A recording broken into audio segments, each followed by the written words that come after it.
Hello दोस्तों, कैसे हो आप लोग। आपका नए वीडियो में फिर से स्वागत है। लास्ट व्लॉग में काफ़ी लोगों ने कमेंट किया था कि भैया माइक यूज़ करो, आवाज़ थोड़ा कम आ रहा है। तो कभी कभी होता है कि घर में ही शूट करता हूँ मैं, तो ज़्यादा माइक ऑन करो लगाओ तो नहीं होता है। तो आज माइक यूज़ किया था। आई होप आपको आवाज़ अच्छा आएगा। मेरे पीछे आप ये जो बिल्डिंग देख रहे हो ना, ये वाली, अभी थोड़ा आपको मैं बैक कैमरा ऑन करके दिखाऊँगा।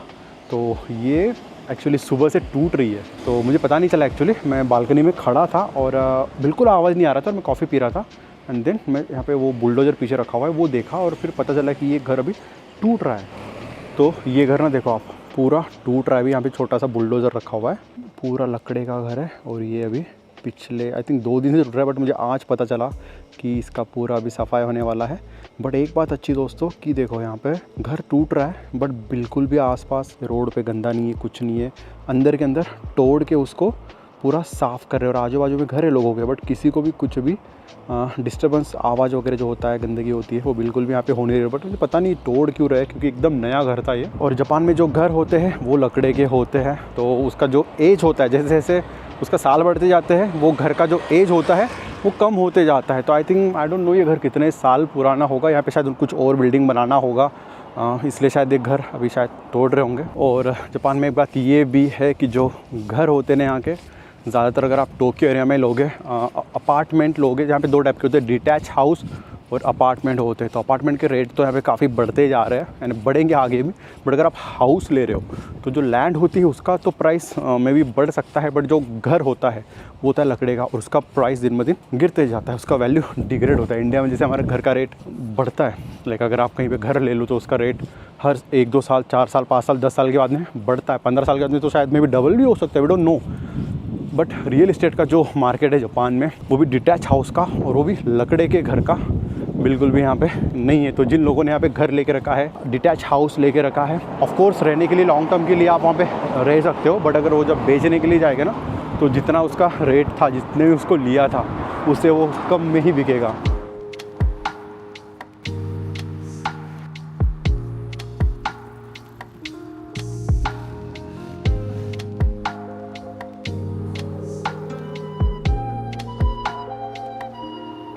अभी दोस्तों ये पार्क में आया हूँ मैं। ये पार्क आपको याद होगा, मैं आई थिंक कुछ मंथ्स पहले आया था यहाँ पे विंटर के टाइम पे। तब ये झाड़ों पे कुछ नहीं था। अभी ऑटम बोल रहा हूँ, स्प्रिंग आके गया था, तब शायद मुझे टाइम नहीं मिला आने के लिए। तो पूरे जो झाड़ है ना, ये पूरे स्प्रिंग के हो गए थे, बट अभी सारे इसको हरे पत्ते आ गए हैं। कितना बढ़िया लग रहा है। और यहाँ पर छोटा सा नदी है, पानी कम है उसके अंदर से। इसी पार्क में मैं सुबह सुबह रनिंग करने के लिए आता हूँ। सुबह सुबह तो बहुत फ्रेश हवा होती है यहाँ पे, फ्रेश इन्वायरमेंट होता है। और अभी तो शाम हो रही है, सनसेट ऑलरेडी होने को आया। मैंने कॉफ़ी लाई साथ में, तो थोड़ा यहाँ पे आधा 1 घंटा बैठूँगा नेचर के साथ में और कॉफ़ी पीऊँगा।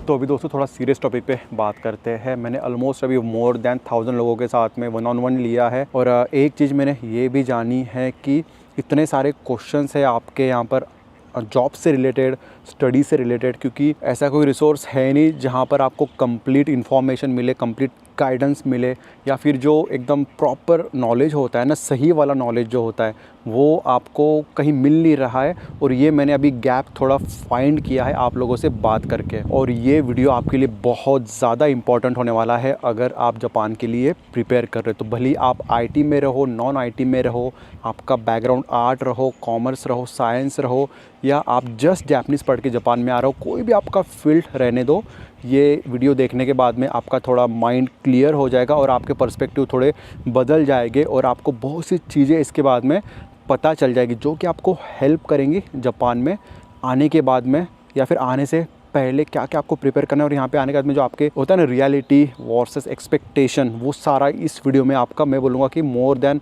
लाइक 70-80% तो क्लियर हो जाएगा। अब जो वीज़ा है वो अलग अलग टाइप के हैं। अब जिन लोगों को नहीं पता, मैं थोड़ा शॉर्ट में बता देता हूँ। पहला होता है TITP, दूसरा है SSW, और बाद में आता है वर्क वीज़ा, और उसके बाद में आता है हाई स्किल वीज़ा। तो मैं थोड़ा अभी SSW के बारे में बात करता हूँ और TITP के बारे में बात करूँगा। अब देखो, इंडिया में अभी ऐसा हो रहा है कि मैन पावर ज़्यादा है, जापान में पॉपुलेशन गिरते जा रही है, तो मैन पावर नहीं है यहाँ पर। और एक यहाँ पर जॉब है नर्सिंग का। जैसे इंडिया में अभी बहुत लोगों को ना SSW के लिए हायर कर रहे हैं, और आप में से काफ़ी लोग अभी SSW की तैयारी कर रहे होंगे। और SSW में आई थिंक अराउंड 12 से 15 ऐसे फील्ड है जिसके थ्रू आप जापान में आ सकते हो। तो आपको वो फील्ड में स्किल होना है, सर्टिफिकेशन लेना है, and then you can come to Japan, और उस फील्ड में आप काम कर सकते हो। TITP में भी कुछ स्किल होती है, वो आपको सीखना होता है, सर्टिफिकेशन लेना होता है, then you can come here. उसमें से एक कैटेगरी है नर्सिंग का।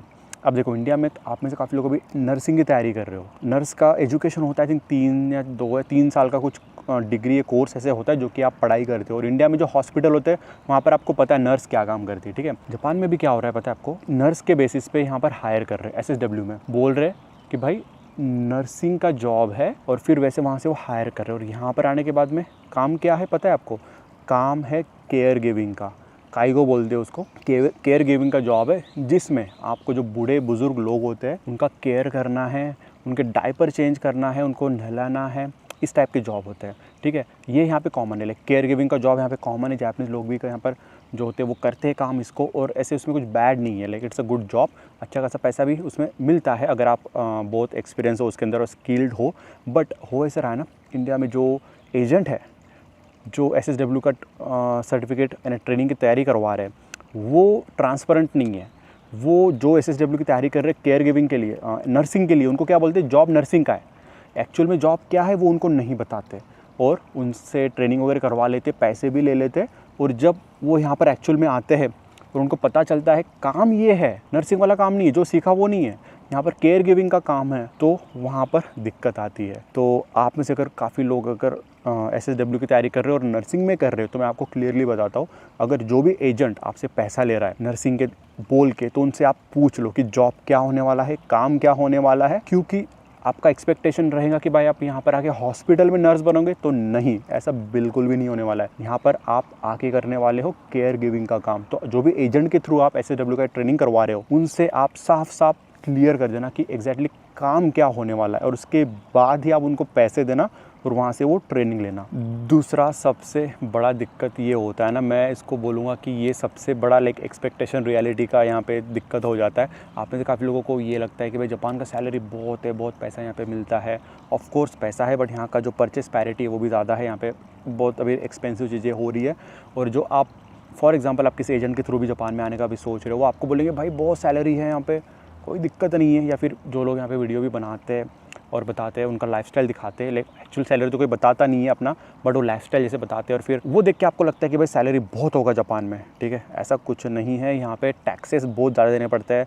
हेल्थ इंश्योरेंस हो गया, पेंशन हो गया, हाउस टैक्स हो गया, उसके बाद में और भी चीज़ें होती है, वो आपकी कट हो जाती है। और घर का रेंट भी बहुत ज़्यादा होता है यहाँ पे, तो कट कटा के बहुत पैसे जो होता है, इन हैंड सैलरी जो होती है, ग्रॉस वर्सेस जो इन हैंड आती है हाथ में, वो बहुत कम होती है। तो आपको अगर ऐसा है कि जापान में आपको पैसे बचाना है, घर पे आपको पैसे भेजना है, घर पे रिस्पॉन्सिबिलिटी है, अगर ऐसा कुछ है, तो मैं बोलूँगा सोच समझ के आना। अगर आप सिंगल आ रहे हो जापान में तो आपको कोई दिक्कत नहीं होने वाली, आप बढ़िया इजीली यहाँ पे रह सकते हो। बट अगर आपकी फैमिली है इंडिया में, आपको पैसे सेव करना है, कुछ ऐसा प्रॉब्लम है जिसके लिए आप जापान में आ रहे हो, तो वो आप प्रॉपर प्लानिंग करके आना। सबसे बड़ा स्कैम तो मैं बोलूँगा ये कि बहुत सारे जो एजेंसीज़ है इंडिया में, वो ना अपना फ़ायदा देखने के लिए क्या बोलती है कि भाई जापानीज़ की तो बिल्कुल ज़रूरत नहीं है, आराम से आपको जॉब मिल जाएगा वहाँ पे, N5 पढ़ लो बस, जॉब मिल जाएगा। और वो आपको कैसे करके N5 1-2 लेवल पढ़ा के जापान में भेज देते, और एक्चुअल स्ट्रगल चालू होता है उसके बाद में। क्योंकि अगर आप N5 N4 बेसिस पे आ गए यहाँ पे, एक तो आपका ग्रोथ नहीं होगा, आपका सैलरी नहीं बढ़ेगा।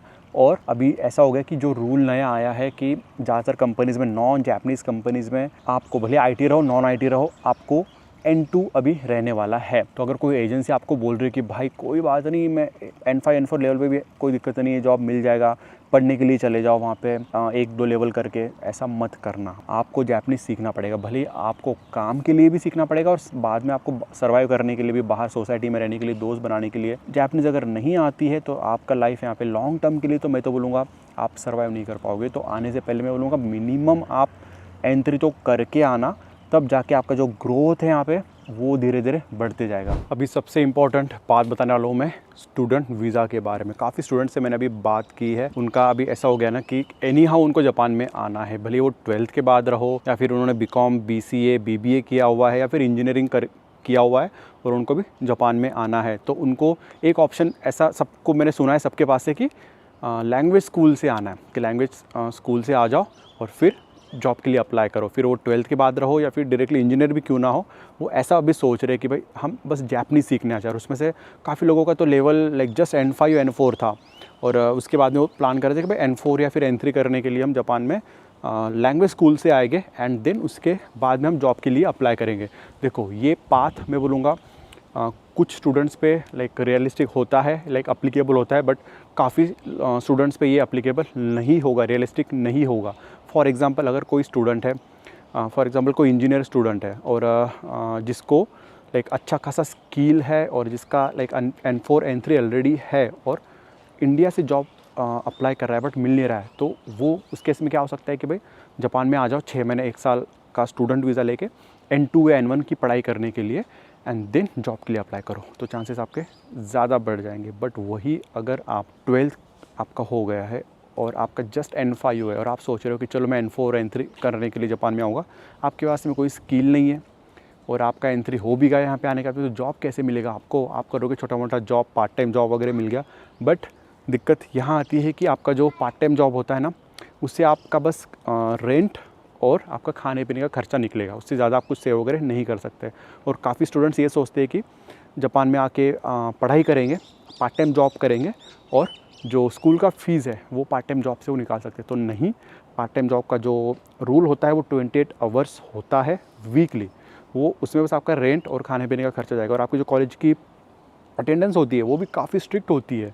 और यहाँ पे रूल है कि आप 2-3 जॉब ऐसे कर नहीं सकते और आप पैसे कमाने के लिए जापान में नहीं आए हो, ऐसा वो पर्पज़ होता है कि अगर आप स्टूडेंट हो तो मेन पर्पज़ आपका होता है पढ़ाई, जॉब तो बस एक पार्ट टाइम में थोड़ा सपोर्ट करने के लिए। तो उस मेंटालिटी से आपको यहाँ पर नहीं आना है कि चलो मैं पढ़ाई करते करते पार्ट टाइम करूँगा, तो वो पर्पज़ से आपको यहाँ पर नहीं आना है। मेन तो आपका फोकस रहने वाला है एजुकेशन की तरफ एंड देन साइमल्टेनियसली थोड़ा बहुत काम करके आपका रेंट वगैरह और खाने पीने का खर्चा हटाने के लिए वो आप पार्ट टाइम जॉब करोगे। तो अगर आप एज ए स्टूडेंट हो तो आपको सबसे पहले ये जानना है कि आपको जापान में पर्पज़ क्या है, क्या जॉब के लिए आना है, क्या स्किल्स आपके पास में कमी है, या आपको पहले आपका वीकनेस फाइंड करना है, आपका CV आपको पहले स्ट्रॉन्ग बनाना है एंड देन अगर आपको लैंग्वेज स्कूल के थ्रू आना है तो मैं बोलूँगा कि आप N2 N1 पढ़ने के लिए आओ।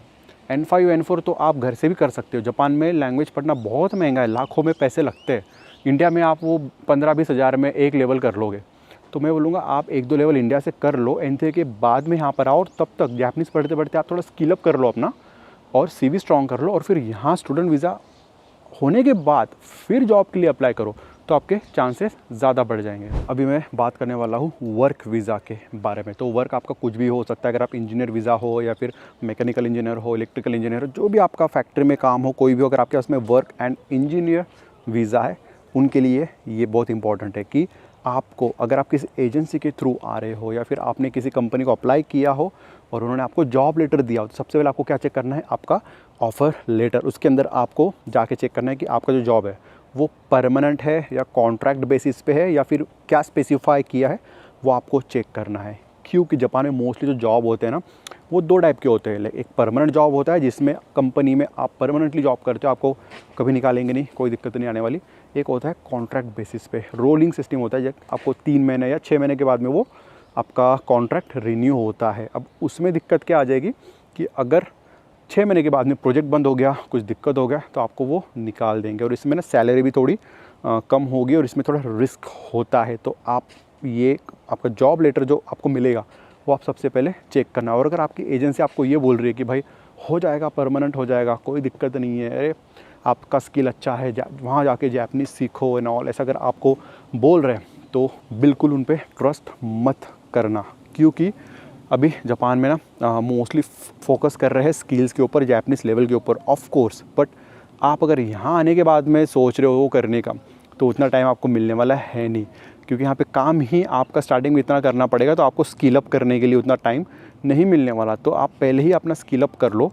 और अगर आपका जॉब परमानेंट है तो आपको तो मैं बोलूँगा कोई दिक्कत नहीं होने वाली, बट अगर कॉन्ट्रैक्ट बेसिस पे तो वो रिस्क आप थोड़ा कैलकुलेट करके यहाँ पर आइएगा। काफ़ी इंजीनियर्स यहाँ पर ये होप लेके आते हैं कि अगर उन्होंने अप्लाई किया है इंजीनियरिंग जॉब के लिए, लाइक कोडिंग या फिर डेवलपमेंट, उसके लिए अगर किया है, बट वो जॉब उनको नहीं मिलता। यहाँ पे मिलता है उनको मैनुअल वर्क, जैसे कि टेस्टिंग हो गया या कुछ ऐसे डॉक्यूमेंटेशन उस टाइप के जॉब उनको मिलेंगे। तो आने से पहले आपको आपका रोल भी चेक करना है कि जॉब डिस्क्रिप्शन में जो भी रोल दिया हुआ है, जब आपने इंटरव्यू दिया था वो टाइम पे जिस पोजीशन के लिए हायर कर रहे हो, तो जब आपको ऑफर लेटर मिला उसमें भी आपको रोल दिया रहेगा कि आप क्या इसमें काम करने वाले हो, वो भी आपको चेक करना है। क्योंकि ऐसा नहीं होना चाहिए, जापान में भी क्या हो रहा है, बहुत सारी कंपनी जो है छोटी छोटी कंपनीज है वो हायर कर रही है ऐसे लोगों को, लाइक इंजीनियर बोल के हायर कर रही है, बट यहाँ पर आने के बाद में काम कुछ उनका और ही होता है। और अभी जापानीज़ गवर्नमेंट ऐसे कंपनी को टारगेट कर रही है, ढूंढ रही है कि भाई बोल के कुछ और लाया है, काम कुछ और करवा रहे हो, जापानीज़ लेवल उस फील्ड में लगना चाहिए, N2 N1 और N5 N4 पे ही उनको हायर करके लाया है कम सैलरी पे, ताकि यहाँ की कंपनी को भी प्रॉफिट हो जाए। वैसे कंपनी को भी बंद कर रहे हैं, एम्प्लॉयज़ को वापस भेज रहे हैं। तो आने से पहले आप ये सब चीज़ें भी चेक कर लेना। माइक मेरा अभी बंद हो गया है, बैटरी लो हो गई इसकी, तो शायद अभी आपको आवाज़ में थोड़ा डिफरेंस फील होगा, बट आई थिंक ठीक ही आएगा। तो कंटिन्यू करते हैं हमारे टॉपिक पे। एक ये भी याद रखिएगा कि बहुत से जो कंपनीज़ होते हैं, आईटी कंपनीज़ टोक्यो में तो है, बट कुछ कुछ कंपनी नॉन आईटी कंपनीज़ या कुछ आईटी कंपनीज़ भी आपको थोड़े रूरल एरिया में मिलेंगे, टोक्यो से दूर या किसी और प्रीफेक्चर में मिलेंगे। तो आपको ये भी कंसिडर करना है, क्योंकि अगर आप ये एक्सपेक्टेशन से आ रहे हो कि भाई टोक्यो में जॉब है बट आपको भेजा किसी और जगह पे, तो वहाँ पर ना चीज़ें अलग हो जाती है। टोक्यो में लाइक काफ़ी जगह पे इंग्लिश बात कर लेते हैं जापानीज़ लोग। रेस्टोरेंट में भी जाओगे, लोगों से बात करोगे, थोड़ा बहुत जापानीज़ नहीं भी आती है, आपको कम आती है, तो आप थोड़ा बहुत सर्वाइव इंग्लिश बोल के बात कर सकते हो। बट अगर आप जा रहे हो किसी और जगह पे, वहाँ पर है सोशल लोनलीनेस। सबसे पहले तो बहुत कम लोग वहाँ पे रहते हैं, और जापानीज़ अगर आपको नहीं आती अच्छे से तो आप बात भी नहीं कर पाओगे, तो वो रियलिटी थोड़ा आपको हार्ड कर सकता है। क्योंकि अगर आप टोक्यो बोल के आ रहे हो और आप जा रहे हो किसी और रूरल एरिया में, तो आइसोलेशन तो रहेगा ही, ऊपर से अगर आपको जापानीज़ नहीं आ रही तो वो दिक्कत अलग से आएगी। और वीज़ा स्कैम तो सबसे बड़ा है, आपको अगर पता होगा अभी ऑस्ट्रेलिया में, यूके, लंदन, यूएस में जो एजेंसीज़ होते हैं ना, वो क्या करते हैं, आपको फेक सर्टिफिकेट बना कर देते हैं, फेक वर्क एक्सपीरियंस या फेक लैंग्वेज सर्टिफिकेट या फिर फेक यूनिवर्सिटी सर्टिफिकेट ऐसे बना के देते हैं। और अभी ऑस्ट्रेलिया में ऐसा हो गया ना कि ज़्यादातर इंडिया के आई थिंक 3 या 4 स्टेट है, उनको उन्होंने बैन कर दिया वहाँ के स्टूडेंट को, क्योंकि उनको पता चल गया कि वहाँ के स्टूडेंट जो है उस स्टेट के, मैं नाम नहीं लूँगा, बट उनको बैन इसलिए किया क्योंकि उन्होंने इतने सारे फेक सर्टिफिकेट बना के, बैंक स्टेटमेंट बना के स्टूडेंट को कॉलेज में भेजा है ना, उन्होंने पता चल गया, अब उनको बंद कर दिया उन्होंने। तो अगर आप जापान में प्लान कर रहे हो आने का, तो आप फेक चीज़ें मत बनवाना, बिल्कुल भी मत ऐसा करना कि फ़ेक JLPT सर्टिफिकेट बनवा लिया या फेक बैंक स्टेटमेंट बनवा लिया या फिर कोई फेक एक्सपीरियंस लेटर बनवा लिया, 1 साल का कहीं काम कर दिया छोटा मोटा, किया भी नहीं और बट बनवा लिया पैसे दे के वगैरह। ऐसा मत करना, अगर पकड़े जाओगे तो एक तो इंडिया का नाम ख़राब होगा। सबसे पहले तो ये बात है कि भाई इंडिया का है बंदा, ऐसा, क्योंकि जापान छोटा है, यहाँ पे एक चीज़ भी छोटी हो जाती है ना तो बड़ा न्यूज़ में फैलता है यहाँ पे, तो ऐसा बिल्कुल मत करना, इंडिया का नाम बिल्कुल ख़राब मत करना। दूसरा, आपका भी लाइक बैन हो सकता है, अगर आपको पकड़े गए ऐसे तो वीज़ा भी आपका कैंसिल हो जाएगा और बाद में आपको कभी भी जापान का वीज़ा नहीं मिलने वाला। तो आ रहे हो तो जेन्युइन तरीके से आओ, अच्छे से तैयारी करके आओ, बट ऐसे फेक डॉक्यूमेंट्स वगैरह बना के, कॉलेज के लिए भी, कॉलेज में एडमिशन लेने के लिए आ रहे हो उसके लिए भी मत बनवाना, जॉब के लिए भी आ रहे हो तो फेक डॉक्यूमेंट्स मत बनाना। काफ़ी लोगों ने मुझे ये भी 1-on-1 के टाइम पे क्वेश्चन पूछा था कि जापान में PR कैसे मिलना है, क्योंकि अभी वो जस्ट आए भी नहीं और उनका ऐसा क्वेश्चन होता है कि भाई जापान में PR हमको मिलेगा क्या, और वो ये होप से आते हैं कि भाई आते ही उनको PR मिल जाएगा। आई डोंट नो उनके दिमाग में ऐसे क्वेश्चन कैसे आए, किसी ने उनको बोला या किसी एजेंसी के थ्रू वो करवा रहे हैं कि भाई तुमको PR जाते ही मिल जाएगा। ऐसा नहीं है दोस्तों, जाते ही PR आपको नहीं मिलेगा। PR के भी यहाँ पे कंडीशन होते हैं, पॉइंट सिस्टम होता है यहाँ पे। तो शॉर्ट में बता देता हूँ कि अगर आपको जापान में PR चाहिए तो एक स्पेसिफिक रूल होता है यहाँ पे पॉइंट सिस्टम का, वो टेबल का लिंक मैं डाल दूंगा डिस्क्रिप्शन में, अगर मुझे मिला तो वो भी आप एक बार चेक कर लेना, जिसमें हर चीज़ के पॉइंट्स होते हैं। फॉर एग्जांपल अगर आपके पास मास्टर है उसके 5 to 10 पॉइंट्स होते हैं, MB है तो उसके 15 पॉइंट्स, JLPT अगर आपके पास में आई थिंक ऊपर के लेवल के लाइक N3 N2 N1 है तो उसके 5 to 10 पॉइंट्स होते हैं। अगर आपके पास में आपका जो सैलरी है वो कितना है तो उस हिसाब से 5, 10, 15 पॉइंट्स होंगे। आपका एज कितना है, लाइक 20 to 15 है, 25 है, 25 to 35 है, 35 to 40 है, उसके भी पॉइंट्स होते हैं। जितना ज़्यादा एज उतना कम पॉइंट्स, यानी आपका ऐसा होना चाहिए कि कम एज ज़्यादा सैलरी है तो ज़्यादा पॉइंट्स मिलेंगे, ज़्यादा एज कम सैलरी है तो कम पॉइंट्स मिलेंगे। अगर आपने कोई पेपर रिसर्च किया हुआ है उसके पॉइंट्स, तो क्या होता है लास्ट 1 ईयर अगर आपके 80 पॉइंट्स है, आप मेंटेन करके रख रहे हो लास्ट के 1 ईयर में 80 पॉइंट्स, तो आप एलिजिबल हो, आपको मिलेगा नहीं, आप एलिजिबल हो PR अप्लाई करने के लिए। फिर आप डॉक्यूमेंट्स वगैरह सब सबमिट करोगे और फिर उसका रिजल्ट आएगा। या फिर आपके लास्ट 3 ईयर्स में 70 पॉइंट्स हैं कंटिन्यूसली, हर साल 70 पॉइंट्स आपके बन रहे हैं तो आप एलिजिबल हो, अप्लाई कर सकते हो। तो सारे डॉक्यूमेंट्स रेडी करो और सबमिट करो। और उसमें भी मोस्ट इंपॉर्टेंट डॉक्यूमेंट्स है आपके टैक्स, पेंशन, इंश्योरेंस, जो आप जब तक जापान में हो तब तक आपने बराबर टाइम पे भरे, आपने मिस नहीं किए हैं ये सारे डॉक्यूमेंट्स, ये पेंशन, टैक्स वगैरह। तो ये भी आपको वार्ड ऑफिस से निकाल के सारे डॉक्यूमेंट्स प्रूफ देना पड़ेगा कि आपने सारे टैक्सेस बराबर टाइम टू टाइम भरे हुए हैं। अगर एक भी टैक्स आपने नहीं भरा, आपका जो PR है वो कैंसिल हो जाएगा। तो अगर आपके सारे डॉक्यूमेंट्स ओके है, बनाओ, सबमिट करो। और प्रोसेसिंग को टाइम लगता है। अगर आप टोक्यो में रहते हो तो अभी काफ़ी लोग PR को अप्लाई कर रहे हैं, उनको 1 साल लग जाता है। जो थोड़े अलग एरिया में रहते हैं, अलग प्रीफेक्चर में रहते हैं, उनको 5-6 महीने में मिल जाता है। तो ये प्रोसेस बहुत लंबा है। आप ये एक्सपेक्ट कर रहे हो कि भाई आते ही आपको PR, रेसिडेंसी ये सब मिल जाएगा यहाँ का, तो ऐसा नहीं है। तो मैं बोलूँगा कि आप आओ, पहले आने के बाद में स्टेप बाय स्टेप जाओ। पहले आपका वर्क वीज़ा रहने वाला है, वो लो, उसको 1-2 बार रिन्यू करवाओ, क्योंकि जितना टाइम आप जापान में रहोगे उतना आप लॉयल हो, उतना। और एक ही कंपनी में, जापान में कल्चर है कि एक ही कंपनी अगर आप ज़्यादा हो तो आप लॉयल हो। अगर आप बार बार 2-3 साल में स्विच कर रहे हो company, then you are unstable, ऐसा माना जाता है। इंडिया में आप जितना स्विच करोगे कंपनी, उतना आपको वाओ स्विच किया है, सैलरी हाइक हुआ होगा 20-30%। तो इंडिया में सैलरी के लिए स्विच करते हैं, या फिर मैनेजर के साथ में कुछ इशू है, कंपनी अच्छा नहीं तो भी स्विच करते हैं। बट ज़्यादातर कल्चर है वहाँ पे। अगर कोई एक बंदा बहुत साल से एक ही कंपनी में, तो शायद पता नहीं उसके बारे में हम थोड़ा कुछ गलत सोचते हैं कि भाई एक ही कंपनी में स्विच नहीं किया। बट जापान में उल्टा है। अगर आप बार बार स्विच कर रहे हो तो आपके PR में भी इशू आ सकता है। वो पूछेंगे कि भाई इतना स्विच क्यों किया, क्या दिक्कत है। बट आप एक ही कंपनी में हो काफ़ी साल से, तो एक वो ट्रस्ट भी बिल्ड होता है। तो ये भी आपको ध्यान रखना पड़ेगा। और सबसे इंपॉर्टेंट बात ओवर टाइम का, ये तो मैं बताना भूल ही गया आपको। काफ़ी लोगों को ये भी क्वेश्चन होता है कि ओवर टाइम जापान में बहुत करना पड़ता है। वीडियो देखते हैं वो कि भाई जापानीज़ लोग ट्रेन में सोए हुए हैं, प्लेटफॉर्म पे सोए हुए हैं, और हमको भी ऐसा करना पड़ेगा। तो ऐसा नहीं है जापान में ऐसा culture of course over time का है, बट डिपेंडिंग ऑन आपका काम क्या है। और आप जैसे जापानीज़ लोग जो ओवर टाइम करते हैं ना, काफ़ी लोग सिंगल होते हैं, उनका लाइफस्टाइल ही वैसा ही होता है, काम तो बहुत कम होते हैं वैसे। तो उनका ऐसा है कि घर पे लाइक अगर फैमिली नहीं है तो वो फिर ऑफिस में ही काम करते हैं, या फिर बहुत बर्डन है, घर पे नहीं जाना है, ऑफिस का काम ज़्यादा है।